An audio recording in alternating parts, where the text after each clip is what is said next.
right and good economics. Because discrimination and poverty, unions restrict growth, while investments in education, infrastructure, scientific and technological research increase it, creating more good jobs and new wealth for all of us. I think this quote describes us Democrats perfectly and is a message we should be pushing far and wide to prepare for next year's presidential elections. It's a message that's important now as it ever was. This event is the first step in re-energizing the Leicester Democratic Town Committee. As we approach 2016, we want to address the issue of weak voter participation among our Democratic neighbors. To begin the process, we established this event to honor Democrats supporting our community and to launch a series of efforts to engage new and lapsed voters. It's a great honor that we select two important awards to present today. Before we get to the awards, I want to invite my colleague and friend Doug Blanche up here to say a few words.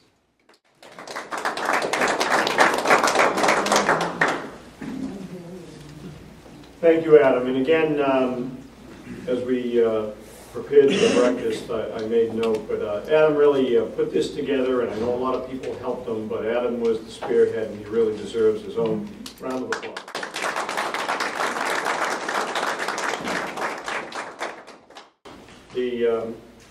There was a longtime politician who suddenly died and was outside the pearly gates, and St. Peter came and said, I'm not sure what to do with you. We don't usually get your folks from your profession up here, so let me check. And went back with the boss and came back out and said, well, we talked to the boss, and what we decided is you're going to spend one day in hell and one day in heaven, and then because you believe in democracy, you're going to choose. And he said, well, that's kind of easy. I'll just choose heaven, save you all the trouble. The St. Peter said, well, no, that's not what the boss told me to do. So an elevator appeared, and he went down, opened up the elevator, and he's in hell, and he's looking, and it's plush, and it's beautiful, and people are eating roast beef and caviar and shrimp and lobster. And there's a rock concert going over here and a jazz band over here, and the devil's going around glad-handing everybody, and everything is just unbelievable. And he's having so much fun, he doesn't realize the day went by. And St. Peter says, okay, now it's time to go back up and spend the day in heaven. Goes up to heaven, and it's nice. There's people laying around playing the harp, and they're eating cheese and fruits, and it's quiet and mellow. And the day just seemed to drag on. And St. Peter came and finally said, well, okay, you spent the day in hell, a day in heaven. Which one do you choose? And he said, well, I'm kind of surprised at this, but this is nice and all, but I choose to go to hell. So, okay, so he's back in the elevator. He comes down, the elevator doors open up, and he said, my God, I'm looking, the stench was unbelievable. People are fighting over crumbs of food, and the balls of fire over here, and Satan's yelling, put him in chains and throw him. Whoa. Politician said, wait, what happened? Yesterday I was here, it was all lush and wonderful, and everybody was happy. Well, what happened? And the devil looked at him and said, yesterday we were campaigning, today you already voted. Setting the tone for this breakfast is the job of the speaker, and I thank Adam for the opportunity. You know, as Democrats, we often disagree with each other as much as we agree. And I think most Democrats are fulfilled by what Helen Keller referred to as happiness being attained through fidelity to a worthy purpose. Now, I know there are some Republicans that are certainly follow that thought or are motivated by a good purpose, some. But there are so many who just are motivated by hate, anger, and fear. And we've seen that all too often. Now, Democrats truly strive to put the needs of individuals and community above their own. We all know, but for the grace of God go I. And it really comes down to stressing family values that are really family values, not a bumper sticker. And it comes down to our job to try to educate others. And we do this to protect a minimum standard of living for everyone, regardless of race, color, religion, sexual orientation, or country of origin.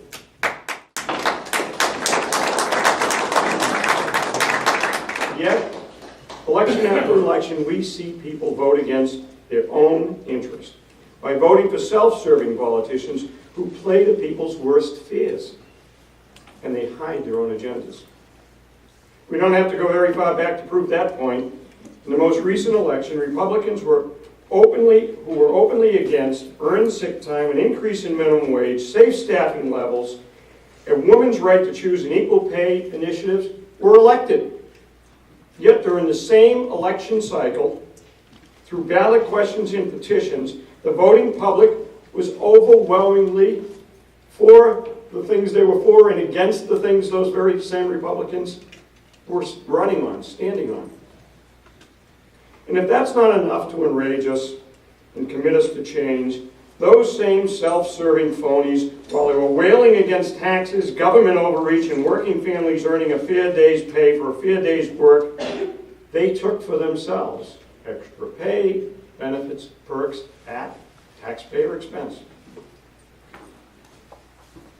Now, my mom and dad brought me up to not just complain about a problem or whine about it, but to analyze it objectively and to find solutions. And so after a lot of discussions and my own self-searching, I feel strongly there are two main reasons why we lose the elections we do lose. Low voter turnout, which is suppressed by personal campaigns based on fear and lies, and our misguided belief that the people will see through the smoke, mirrors, and BS. So what's the solution? Well, as many of you know, my mom recently passed away, and I thank you all for your kind words and support. It still gets me. While we were visiting with Mom, though, in her final days, she reminded me of her and my dad's belief that we're here for a purpose, and we have an obligation to find and fulfill that purpose. That our own family started with very little creature comforts, but that we were indeed rich beyond measure. And most of all, we're obligated to share in that wealth of love, knowledge, and compassion. So it was after one of those discussions that a family member from the dark side, is one in every family, right? Started a discussion and captured the room and started talking about the slanted version of us crazy liberal Democrats and the wisdom and the salvation of the Republican mantra. He was spouting off the Limbaugh, Hannity, Palin lines of government overreach, wasteful spending, and especially entitlements.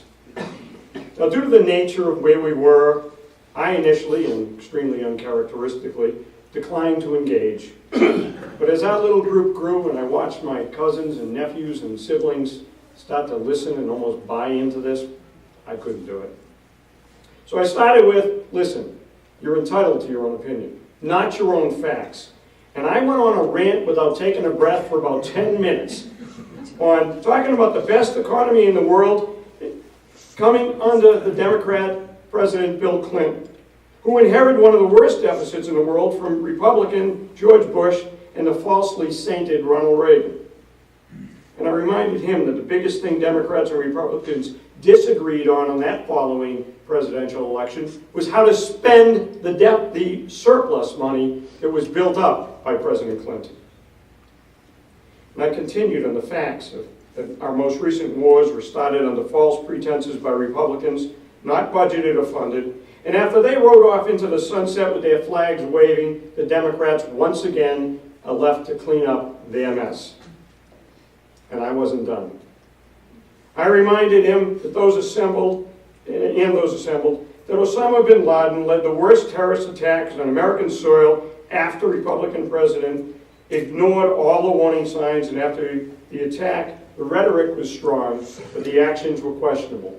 We went in, invaded the wrong country for the wrong reason with somebody that used to be an ally and was now the enemy. We settled old scores, we didn't attack the problem.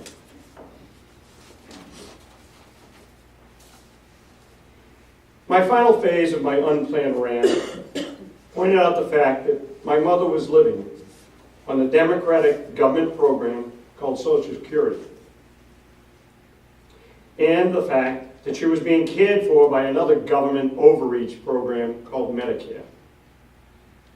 and that my grandparents and most of the people in the room's grandparents or great-grandparents were immigrants. And before I started to cross a line at this particular family event, I decided, okay, enough, and I stopped.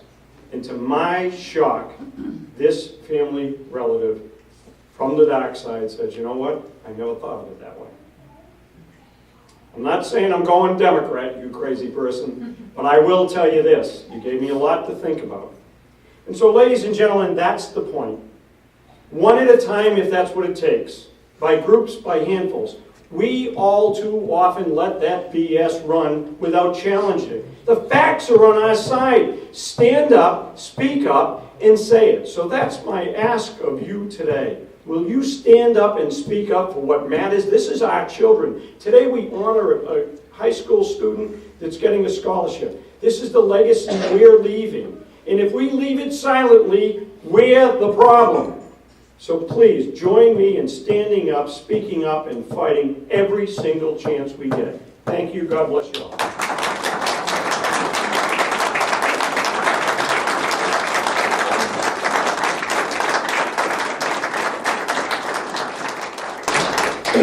Thank you, Doug.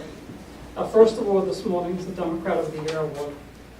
Born and raised in Worcester, Congressman McGovern has worked tirelessly on behalf as a Worcester native. He is aware of the challenges and opportunities of Leicester, Worcester, and the surrounding communities. He tackles difficult issues such as education access, job creation, and ending hunger in our communities, especially among children, all while focusing on how these impact working-class families. In addition, he is well known and respected for his focus on international human rights. His speaking out against atrocities around the world is highly commendable and just one of the many reasons this community is honoring him today. Congressman McGovern, continue to inspire residents in all of your districts to be better neighbors and members of our community. Thank you for all that you do.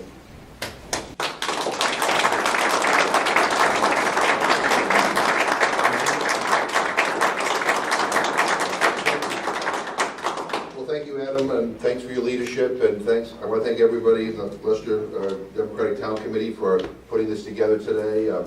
My colleagues in government who are here, my Senator Mike Moore, appreciate you being here. And Doug, thank you for your speech. There's nothing much more any of us can say after that. And I also I want to congratulate Nicholas Miller on his on the scholarship and wish you the very best of luck when you're in college.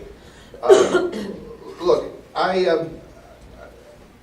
always feel a little bit reluctant to come up here and get honors at Democratic town or city committee gatherings because, quite frankly, you do all the work. I would not be in office today if it weren't for the people in this room. You know, Governor Dukakis would never have won his races for governor or been the Democratic nominee for president without a lot of the people in this room. It is the grassroots at the end of the day that matters most. And we need to kind of get back to the grassroots. I think people are so inundated with negative commercials and you know, mailings and robocalls and on and on and on that they're kind of numbed to all of that. It doesn't mean as much anymore. It doesn't replace somebody knocking on your door and making the case for a candidate. And I think the key to us winning more seats in the legislature and us winning seats in congressional and senatorial and even in presidential races is our ability to go back, you know, to the basics. Because I think that's what matters most. There's nothing more persuasive than when a neighbor knocks on my door and makes the case for somebody who's running for office or for a ballot initiative or what have you. Those personal contacts mean a lot. They matter. They still matter. And we should never ever forget that. Because nowadays everybody tells you, oh, it's all about the money. Well, money is part of it. You have to raise money to run for office. But, you know, raising all this money and just doing commercials is not enough. You gotta go back to the way it used to be and talk to people one-on-one. And I think if we can do that and also talk about the things that are on people's minds, we're going to have a good election cycle in 2016. You know, I think one of the reasons why we didn't do so good in the last election was I don't think we paid enough attention to the grassroots. But I also think that we didn't, as a party, talk enough about, kind of the bread and butter issues that concern most people. Look, the economy's getting better. This president inherited the worst economy since the Great Depression. And he has miraculously kind of led us through this very, very difficult time. But for a lot of the people that we see all the time at our coffee shops and churches and synagogues and at social functions, regular working people, things are still pretty tough. People need a raise. That's one of the reasons why we're advocating for an increase in the minimum wage, is because in this country right now, you can work at minimum wage full time and still be so poor that you need to have food stamps to be able to get by. So we need to figure out a way to increase wages and to actually speak to what people who are struggling in the middle are dealing with every day. And I think we can do that, go back to this kind of economic populist message that we're going to do really, really well. Because quite frankly, the other side doesn't have very much to offer. And one of the things I want to just close by saying, one of the things I admire most about Governor Dukakis is that he has always been a man who says what he believes. And I think that is important in politics. I don't care whether you're on the Board of Selectmen, or in the state legislature, or you're running for president. It is important to tell people what you believe, because people know it when you're trying to sell them a bill of goods and you don't believe. But I think sometimes as Democrats, we're a little bit too timid. We're afraid to kind of get out there and mix it up a little bit. And I think we have to get over that. Because I got to tell you, just watching the opening days of this presidential campaign, I mean, let's think about it.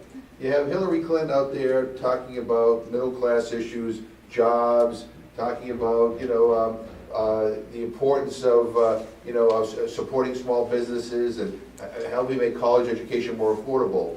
And then you have all the Republicans out there throwing like everything but the kitchen sink. I think they threw the kitchen sink at her last week. Just all negative, all negative. People, I think, are not so much interested in what we're against. They're more interested in what we're for. And we need to stay positive in this upcoming election. And I'm going to sound a little not so positive now, but Barney Frank used to always say, he printed bumper stickers up. He said, we're the Democrats. We're not perfect, but they're nuts. And I think, I serve in a Congress right now where you got people who don't believe in climate change, where you got people who every day get up and try to go after organized labor, where you get people who are making it more difficult for young people to afford a college education, or going after Social Security, going after Medicare. I mean, that's what they get up every day and do. They tell you what they're against. I think people want us to tell them what we're for.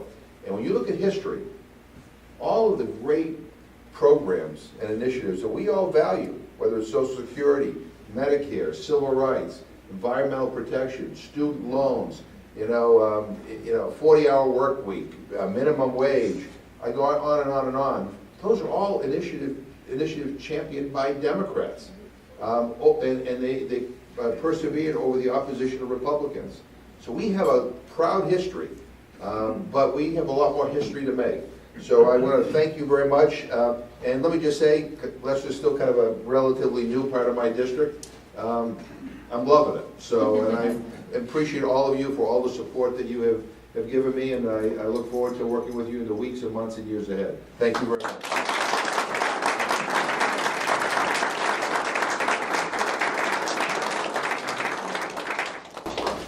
Our second award this morning is extremely special to many of us who came to know and work with John Bonanno. Sadly, we lost a great friend last year, but we continue to feel his impact. John Bonanno Sr. represented Leicester and Worcester for 28 years. He ceaselessly worked on our behalf in Massachusetts as a whole.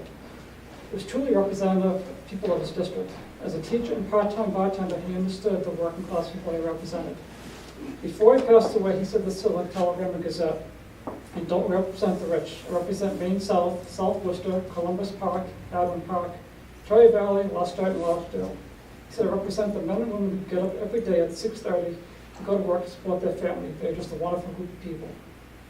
He understood us, and this is why he represented us so well. Known for attending community events, no matter how small, he left a positive impression on me as a young adult. He was good enough to attend the Eagle Scout ceremony that was held at the Federated Church in Leicester. He personally presented me with our House Representative's honorary certificate. He could have sent a staff person to do this on Saturday, but it meant something to him. I also remember him outside the Leicester's annual town meetings, shaking hands and letting the people know he was available and willing to work with them to address their concerns. He was a role model for me and for countless others interested in politics and becoming active in their community. Such are the reasons the Leicester Democratic Committee decided to honor him with the creation of the John Benenda Senior Award for dedicated public service. When the committee discussed who should receive the inaugural John Benenda Award, it was without hesitation that Governor Michael Dukakis came to mind.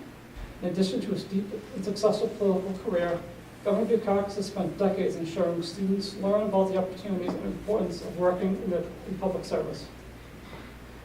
Through leading, volunteering, and teaching, he has encouraged countless students and professionals to pursue a career in public service. He was once quoted as saying, "It's absolutely essential to reach out to our best young people so they can experience public service at the earliest possible age. There's nothing no one can do that is more fulfilling or satisfying in a personal sense than being of service to others." This year marks the 20th anniversary of his teaching at UCLA Luskin School of Public Affairs. He currently serves as Distinguished Professor of Political Science at Northeastern University. Current and former students from both schools know Governor Dukakis' optimism and open door policy, a rare quality in an elected public official. His dedication to Massachusetts and the country is why we honor him with the first John Benenda Senior Award for dedicated public service.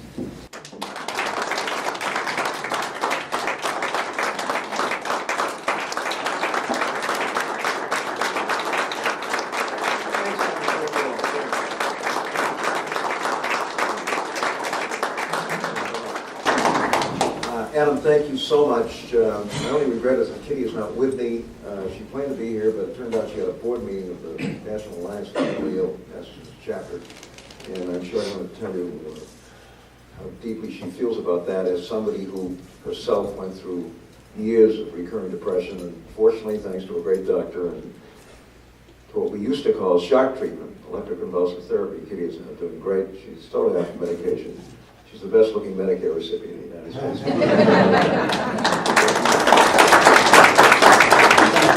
And she just had her 78th birthday, so she's doing great and just sends her regrets. But it's great to be with you all and to be with one of my favorite congressmen. I think Jim is not only one of the best, he reflects the kinds of values that Doug talked about. Amen. And we're very lucky.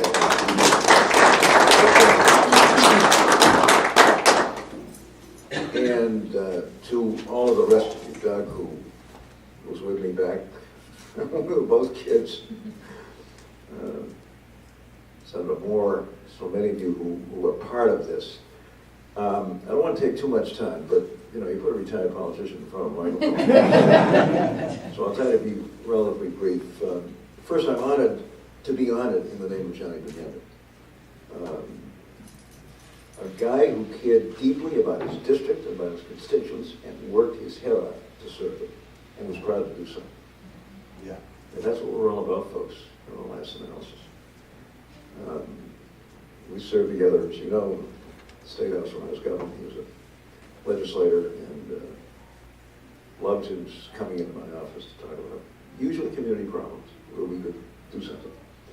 So I'm very honored to receive this honor. And let me just, you guys are taking my lines away from me here, but let me just add to what Doug and Jim have said. I don't know what it is, folks, but the Democrats are back on their heels these days. We're bobbing and weaving, we're defensive, and I don't know why. Because this president and the Congress that went in with him in 2009 inherited, as Jim said, the worst economy since the Great Depression. And we came perilously close to going into another Great Depression. And had we done what the Republicans were urging us to do, and for reasons I don't understand, what the Europeans have been doing, we would probably be in a severe depression right now. Now don't ask me why. You know, any Greek speakers in the room? I don't think so. It's easy to Greek. There's an old Greek saying, even rhymes. Fatima? Did you say that? Fatima? Fatima. Fatima. Things happen. Fatima. You're supposed to learn from them. That's why we study history. Herbert Hoover tried that stuff in 1929. It didn't work. Austerity never got a country out of a recession. Or for that matter, a region like Europe. I was a Greek American, I don't have to tell you, I feel it's rather strongly these days. Because European austerity policies have virtually destroyed the Greek economy. Very predictably. And that's what the Republican Party was urging us to do. Cut spending, balance the budget, cut social programs, in order to do what? Somehow to create confidence in the business community which would turn this around. It doesn't work, folks. It doesn't work. You've got to stimulate the economy with public investment. That's what it's all about, and get it back on track. And fortunately, at least for those first 2 brief years, under a new president and a Democratic Congress, we did that. We did that. Had we not done that, this country would be looking like Europe these days. And we have to say that. We have to say that. We have to remind people over and over again of just how bad this nation's economy was as the new president, the new Congress took over. We were in the toilet, folks. We were going down the drain. And one of the things that we should have learned during the Great Depression is that you have to regulate financial institutions. I'm sorry. It was very interesting. We have 145 community banks in Massachusetts regulated by the state of Massachusetts. We regulate the hell out of them. Not a single one of those banks failed during the Great Recession. Isn't that amazing? No, it's not amazing.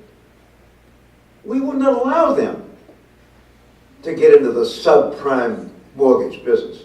And what is a subprime mortgage anyway? It's a lousy mortgage and then it should have been issued in the first place. It was at the national level that Republican administrations, and one in particular, let these folks go wild. Let these mortgage companies, you've never heard of a mortgage company, it was a mortgage company, go wild. And that, after what I think Doug pointed out, was one of the most successful recoveries under Bill Clinton we ever had. In case you've forgotten, folks, in 2000, Bill Clinton's last year, unemployment was 4.2%, effectively full employment. And this country had a surplus of $250 billion. In fact, back-to-back budget surpluses for the first time in 50 years. And people, Jim, don't remember this when Bill Clinton stood up and said, look, we have 2 choices here. Yeah, we can cut taxes. Remember the Republicans were saying, it's not their money, it's your money, demand it back. Or we can take a longer view. We know there are some things out there ahead of us that are going to have to require some revenue. So we got a choice. Either a tax cut or we can take this surplus and put together a plan for reducing and eliminating the national debt in 10 to 12 years. Any of you remember this? Not too many folks. And the national pollsters went out, asked people, so what do you think? You for the Clinton plan or do you want a tax cut? By 2 to 1, the American people said, forget about the tax cut, do what the president's proposing. Because he said to us, look, we've got some needs out there. Social Security is not in terrible shape, but down the road it's going to need some funding. The wise thing to do, the conservative thing to do, is to take that surplus, put it in the now famous, what do they call it, lockbox. Pay down the national debt and take the interest saved and put it in a fund, basically, so that we're ready for the time when Social Security will need some additional funding. Very conservative, very responsible. What happened? Well, had Al Gore, of course he won it, but, you know, had he become president, that's what we would have done, folks. Contrast that with what happened during the 8 years of George W. Bush. Not only this ridiculous, crazy, stupid invasion of Iraq, and the consequences. And you know, ISIS today is around in large part because of that invasion. Never would have happened. But we lost the opportunity, first, to virtually, as a matter of fact, Alan Greenspan, in case you've forgotten him, was the chairman of the Federal Reserve Board. He said, look, if there's no national debt, the Federal Reserve can't function. And Clinton said to him, it's okay, we'll leave you with about $500 billion to play with just so you can do your thing. You know? But think of the opportunity that gave us to get this country on a firm financial footing and to set the stage for a terrific future. We blew it. We lost it. When the Supreme Court of the United States, the worst Supreme Court in my lifetime, with a guy, a classmate of mine named Scalia. He and I were classmates together. When they essentially threw the election to Republicans. I mean, it was absolutely, it's the only way you can describe that decision. Well, okay, here we are. We're heading for 2016. I assume Hillary's going to be our candidate, and I'm very comfortable with that. And, you know, people say, well, what's she for? Are you kidding me? She was a United States Senator. She's got a voting record as long as your arm. I don't think there's any question about where she stands in these issues. But she's already getting picked apart, folks. And we're not standing up for her. And I'm very concerned about this. This Libyan thing. Wasn't it a Republican committee that eventually concluded, Jim, that in point of fact, none of that nonsense was true about her? And more recently, she's getting banged around because she had a private email. I know of no important public official in this country that doesn't have a private email. Or for that matter, a cell phone. It's this nonsense. In fact, it turns out Jeb Bush had 2 of them when he was governor. I don't criticize him for that. How do you get through to these folks? I wanted to talk to the Secretary of Energy the other day. A brilliant Portuguese-American kid from Fall River who went on to get a PhD at MIT and had a tremendous amount to do, my sense is, Jim, with the successful conclusion of these Iranian negotiations. Without Ernie Moniz, I don't think that it would have happened. He was right there next to the president, and incidentally, was negotiating with the guy on the other side who was also an Iranian, who was also a PhD from MIT. And that bond was very important. And when I wanted to get a hold of Moniz to talk to him about some energy stuff, I walked down the hall. This is at UCLA. There's a guy named Al Carnaciel at the end of the, who I was with at the Kennedy School and became the chancellor at UCLA. And I said, Al, how do I get a hold of Moniz? He said, wait a second. Went into a file, gave me a cell phone, gave me his private email. What kind of nonsense is this? Of course, I could have emailed the United States Department of Energy with about 4,000 other emails during the day and wondered whether or not he ever saw them. I mean, this is just nonsense, folks. But we're not standing up for it. I mean, we're not basically saying this. We're going to do this. We've really got to start getting a lot more aggressive, as Doug and Jim said here. And as I discovered, much to my great regret, this is not beanbag. The biggest mistake I made in 1988 was to say we're not going to respond to the Bush attack campaign. It was a mistake. Now, let me just say one other thing about what Jim said. As you know, I'm kind of obsessive on the subject of precinct-based grassroots organizing. Elizabeth Warren would have never been elected to the Senate of the United States from Massachusetts without one of the best precinct-based grassroots campaigns. I want to take a little bit of credit for that because when Katie and I first met her, and I didn't know Elizabeth terribly well. I knew about reputation over at Harvard Law School, but I didn't know her personally. We sat her down for an hour and talked to her about precinct-based grassroots. She's a listener. She sat there taking notes and committed to this. And in the early stages, it was very difficult. It wasn't going very well. You remember she was going to be attacked over this Native American thing by Brown and all this kind of stuff. But let me tell you, thanks to you and thousands of others like you, she put together the best grassroots organization. I mean, I had great ones. Let me tell you, this is the best I can ever remember. And in case you've forgotten, with 5 days to go in that race, both Boston newspapers published polls showing either the race was tied or Brown was a little ahead. So how come she won by a comfortable margin? Because of you and people like you doing what Jim McGovern talked about. Door to door, house to house, precinct-based. Now there are only 200,000 precincts in the United States of America. Serious. in a country with, what do we got, 320 million people? If we can't recruit a precinct captain and 6 block captains to go out and make personal contact with every single voting household in this country, then we don't deserve to win the presidency. And I refuse to believe that we can't do that. The other great mistake I made in '88 was in spending too much time talking to people who I thought knew more than I did about how to get elected to the presidency, all of whom poo-pooed this grassroots stuff. Well, maybe for city council or selectmen or something, but, you know, not. It was Barack Obama who demonstrated, folks, not once but twice, that precinct-based grassroots organizing wins presidential elections. And then one final thing. We've got to get off this red-blue thing. We're buying into it. I mean, I carried West Virginia by 12 percentage points. Working class coal mining West Virginia.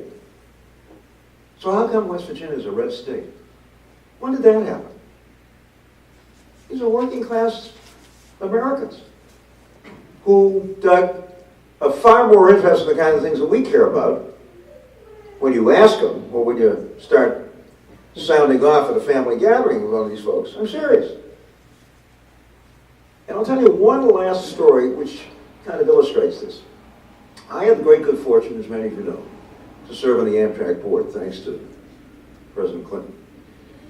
And there was an agreement in advance with this reorganization of Amtrak at the time that there would be 3 Republicans and 3 Democrats on the board.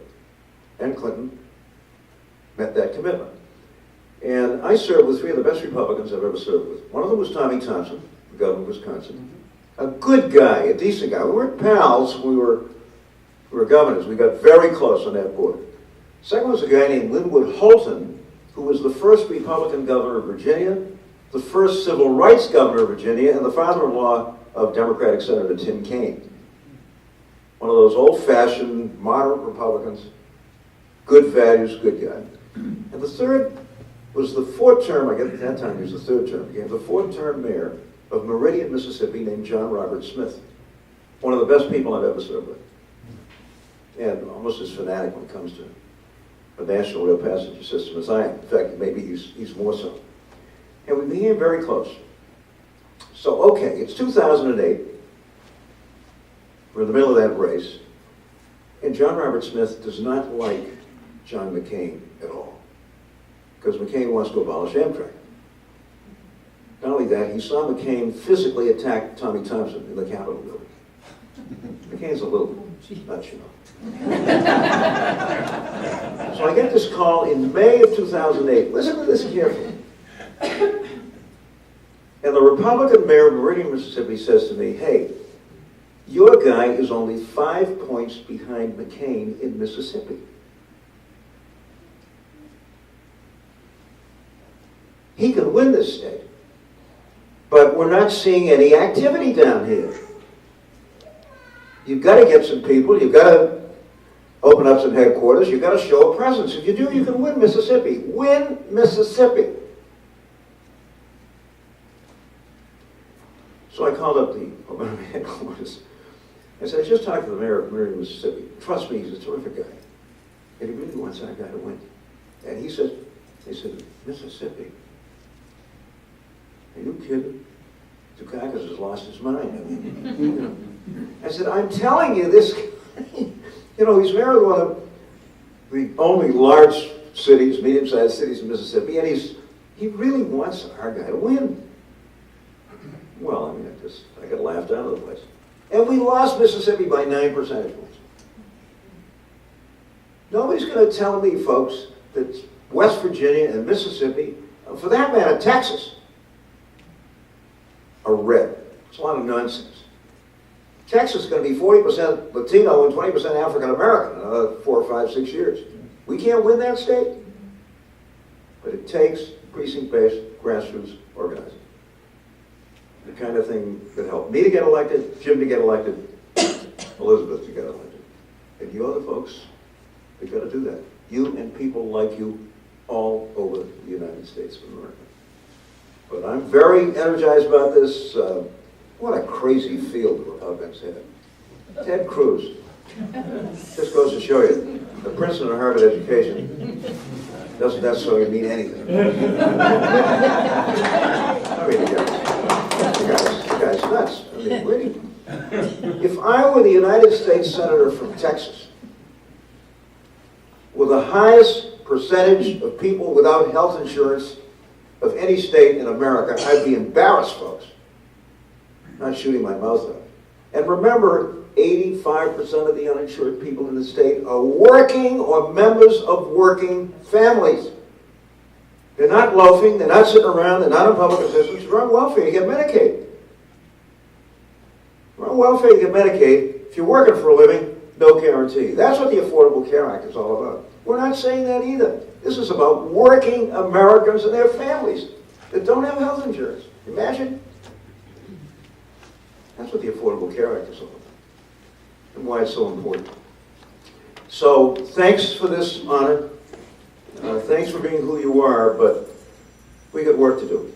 And as you talk to people, not just in Massachusetts, but all over the country, we've got to deliver this precinct-based grassroots message to them. It is so important.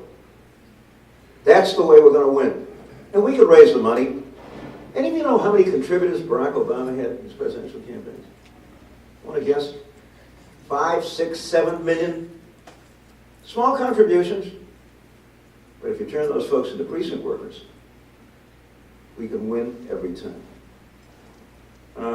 Needless to say, I'm very grateful to you guys for making it possible for me to be the governor of the state for 12 years.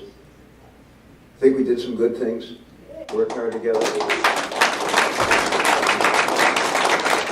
You have no idea, you know, I do this teaching gig at UCLA in the wintertime.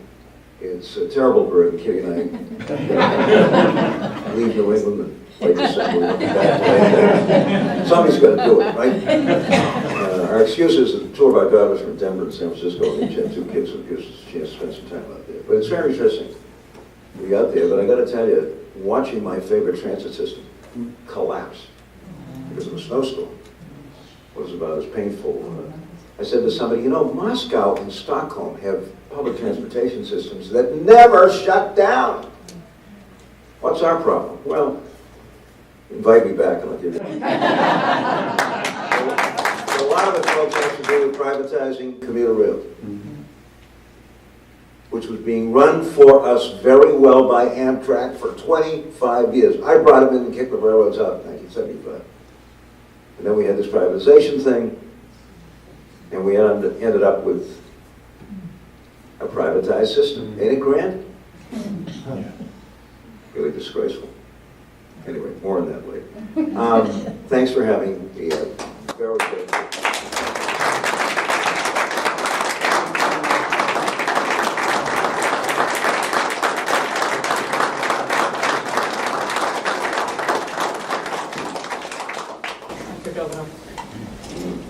Each year, the Leicester Democratic Committee is proud to award a scholarship for graduating Leicester seniors who demonstrates a strong commitment and interest in political service. This year's recipient is a talented, hardworking student who is described as going above and beyond all of his classroom activities. During his high school career at Leicester High, he has volunteered his time and talent to several nonprofit events, including the annual With ALS fundraiser and participated in political campaigns. He will be attending Westfield State College in the fall and majoring in English as a secondary education. We are proud to present this award to Nicholas Moore.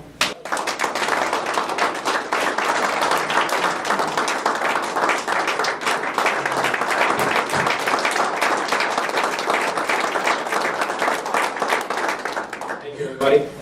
It's a big honor for me to receive this. As most people know, it's not exactly a trip to the grocery store going to college, so it's kind of costly. I'd like to thank a few people, 2 of my great mentors and good friends, close family member, Doug Belanger, for all the help that he's given me over the years and basically everything he does.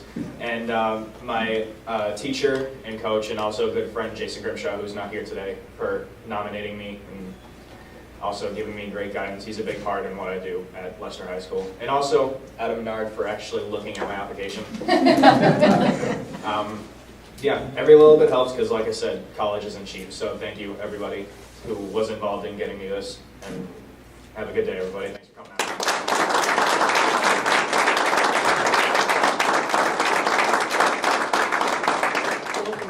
once again next year. Thank you. We do have raffle tickets, we're going to go on that after I close out, if anybody would like to purchase more. We'll do that after I finish my little speech here. Let us go forth today, remembering the works and deeds of those who honor and remember today.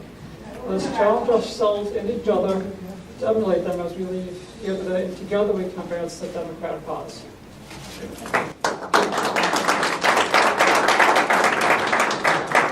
Hey, I was going to call for a moment of silence to in memory of our friend John Benenda, but I think we should applaud him so he can hear us.